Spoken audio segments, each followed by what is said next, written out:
Salam değerli şagirdlər, müdavimlər, hər vaxtınız xeyir olsun. Bizim bugünkü mövzumuz Durna Teli qolu olacaq. Koroğlu dastanındandır. Önemli qollarımızdan biridir. Çox maraqlı suallar testə düşür.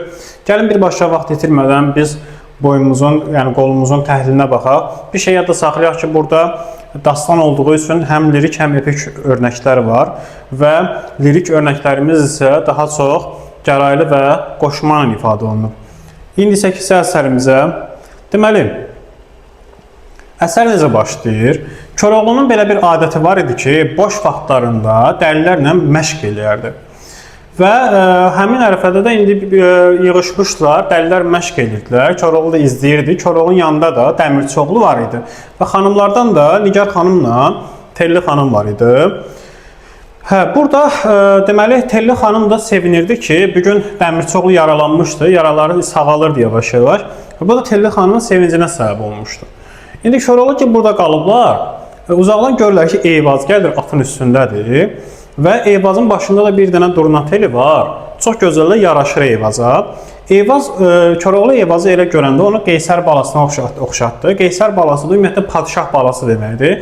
O Durna Teli ona elə bir bənzətmə eləyirdi. Və həmin ərəfədə də Eyvazın 15 yaşı var idi. Deməli, baxdılar Eyvazın başındakı Durnaya və Telli xanım dedi ki, nə yaxşı olardı ki, bu igidlər gedib bizim üçün də Durna Teli gətirsinlər. Və Nigar xanım da bu fikri dəstəklədi. Koroğlu əvvəlcə burada Eyvazın Durna Teli gətirməyə getməsi üçün narahat idi. Çünki fikirləşirdi ki, başına nəsə gələr oralarda. Amma sonra düşündü ki, gəncdir və gedib çətinlik görməlidir. Həm də Eyvaz elə istəyirdi ki, getmək. Koroğlu onun qəlbini qıra bilməzdi burada. Nigar xanıma da dedi. Nigar xanım da baxdı Eyvazın vəziyyətinə. Yəni razılaşdılar ki, getsin Durna Teli gətirməyə. Və burada yadda saxlayaq ki, Durna Teli gətirməyə getmək fikrin ilk dəfə Telli xanımdan çıxır. Deməli, Durna Teli üçün gedənlər bəzi kimlər olurlar? Eyvaz qıratı minib gedir, Bəlli Əhməd gedir, bir də Dəmirçioğlu gedir. Və bu üç igidimiz Bağdad bağlarına çatırlar. Orada qəşəng durnaları olub, onların tellərini götürürlər və kebab çəkib yeyirlər. Bir müddət sonra da istəyirlər ki, biraz dincəlsinlər, ağacın kölgəliyində yatırlar. Həmin ərəfədə də Bağdad bağlarında onları görən qoruqçu görür ki, onlardan biri Koroğluya bənzəyir, gedib Aslan Paşaya xəbər verir. Deyir ki, Aslan Paşa, orada 3 dənə adam yatır, biri Koroğluya bənzəyir. Bu Koroğluya bənzəmə söhbətindən sonra Aslan Paşa adam göndərir, qoşun gəlir, bunları mühasirəyə alır. Qırat o qoşun gəlini hiss eləyib, Qıratın səsinə oyanan Bəlli Əhməddən Dəmirçioğlu olur. Və burada döyüş başlayır, amma yadda saxlayaq. Bu döyüşdə piyada idilər onlar. Və piyada döyüşdükləri üçün də bu üç igidimizi məğlub edə bildi düşmən. Çünki sayları həddən artıq çox idi. Və bunları tutub apardılar Aslan Paşanın yanına. Yolda gedərkən Xoca Əziz Koroğlunun Bəzirgan dostu idi. Bəzirgan nədir? Yəni tacir dostu, alverçi dostu. Özü də alverçi idi, alverçi dilində çox qəşəng bilirdi. Bu dəlilləri gördü və bildi bunlar kimdir, tanıdı bunları və narahat oldu. Mən Koroğluya necə xəbər verəcəyim düşüncəsinə daldı. Və orada dəlillərin arxasındakı atlara baxanda Qıratı gördü. Fikirləşdi ki, mən ancaq Qırat vasitəsilə Koroğluya xəbər çatdıra bilərəm. Çünki Qırat sürətlidir və məni daha tez vaxtında çatdırar Koroğluya. Elə də fikirləşir, gəlir düşür onların dalınca, həmin igidləri gətirirlər, atırlar içəri, bunları asacaqlar. İndi Aslan Paşa atları yoxlamaq istəyir. Dəmirçioğlu ilə Bəlli Əhmədin atı çox qəşəng performans göstərirlər, amma Qırat tərpənmir. Qamçı vururlar, quyruğunu buluyor ya belə elə, yəni tərpənmir. Aslan Paşa fikirləşir ki, bu çox güman ki, o nökərə oxşayan adamın atıdır və ona görə də bunu da verirlər qoruqçuya. Və burada önəmli məqam nədir? Qoruqçuya Aslan Paşa ayrı mükafat vermir, sadəcə olaraq Qıratı verirlər və bu da qoruqçuya ağır təsir edir. Çünki o bir ənam mükafat gözləyirdi. Qarşılığında isə sınaq çolpaq bir atı verdilər buna. Əslində Qırat özünü elə aparırdı və bunu həmin qoruqçu özünü təhqir kimi qəbul elədi. Xoca Əziz də indi bu fürsətdən istifadə edib gəlir qoruqçunun yanına, pul təklif edir ki, atı vermərəm. Qoruqçunun ağzı açılır burada, əsəbləşdiyi mövzudur. Nəsə, Xoca Əziz onun dilini tutur, Qıratı alır ondan. Özünü Qırata yaxşıca yapışdırır qırsaq qızla ki, su yıxılmaz. Çünki Qırat çox sürətli idi axı. Və yola düşür hara? Çənlibelə. Deməli, Çənlibelə çatanda bir də görürlər ki, atın üstünə bir adam gəlir. Adam haydan veydan düşüb özündən gedib. Yəni Qıratın sürətindən öz huşunu itirib. Onu yıxıdırlar yerə və görürlər ki, Xoca Əzizmiş bu.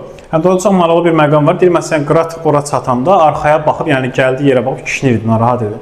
Yəni bilirdi də orada igidlər, dəlilər əsir düşüblər. Bunlar Xoca Əzizi tanıdılar. Xoca Əziz başladı vəziyyəti bunlara izah eləmək. Dedi ki, belə-belə hadisələr olub, sizin dəliləri tutublar. Bütün o dəlilər içəridə vəlvələ düşdü, Nigar xanım pis vəziyyətdə qaldı, filan fəsməkan. Koroğlu qərarı qəbul elədi. Dedi ki, igidlərə, mən gedirəm ora və Bağdad bağlarına kim məndən tez çatsa 100 qızıl alacaq. Və Koroğlu ki, ora çatanda bir də gördü ki, dəlilərin hamısı buradadır. Adı çəkilən dəlilərimiz də Dəli Mehdər, Kosa Səfər, Çopur Mehdi, İsabalı, Tüqdağdan, Toxmaq vuran, Halay pozan, Tanrı tanımaz, dil bilməzdir. Yadda saxlayaq ki, burada Tüqdağdan, Toxmaq vuran, Halay pozan, Tanrı tanımaz, dil bilməz çox rahat yadda qalan adlardır. Çünki bunlar ilk dəfə çəkilir. Testə düşəndə biləcək. Bizim bilməli olmamız bunlar. Dəli Mehdər adlara baxandır, Kosa Səfərdir, Çopur Mehdi, bir də İsabalı. Bunları əzbərləyək, çox yaxşı yadımızda saxlayaq. Nəysə, görürük ki, bunlar da var, hamısı gəliblər öncədən. Və deməli, bunlar biraz irəliləyirlər. Həmin Bağdad bağlarında zəmisi olan bir qocaya rast gəlirlər.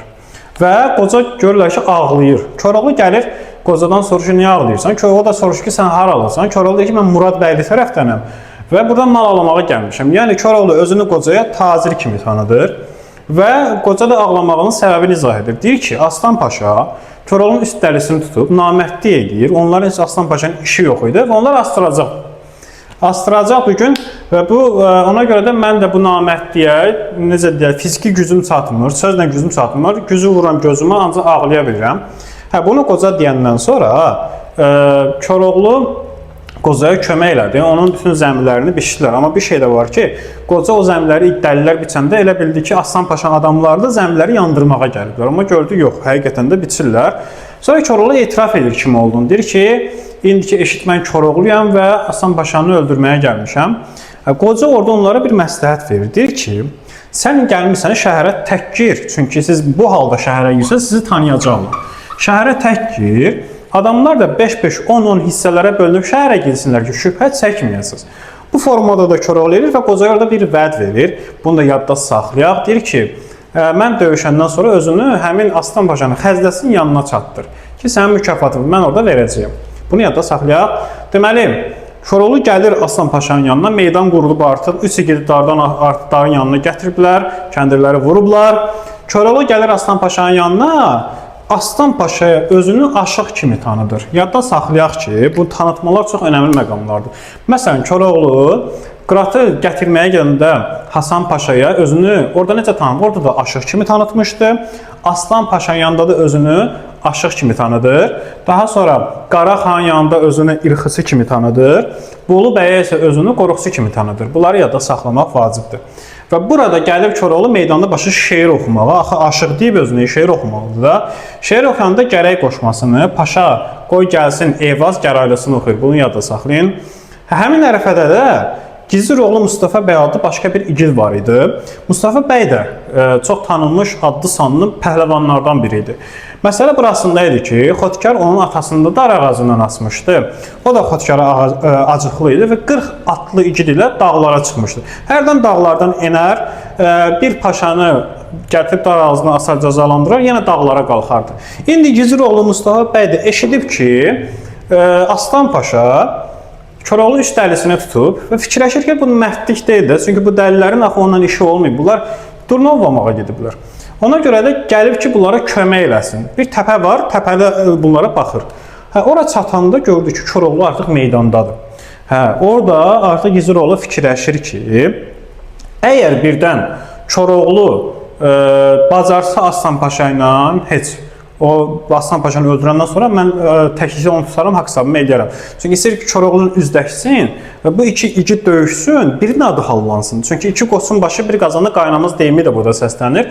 Yəni artıq bilinsin də bunlardan hansı daha güclüdür. Ona görə deyir ki, əgər Koroğlu Aslan Paşa qalib gəlsin, mən Koroğluna gedib təklikdə qabağını kəsərəm, döyüşərəm. Yox, əgər qalib gələ bilməsə burada döyüşəndə mən ona kömək eləyərəm. Bax, bunu yadda saxlayaq.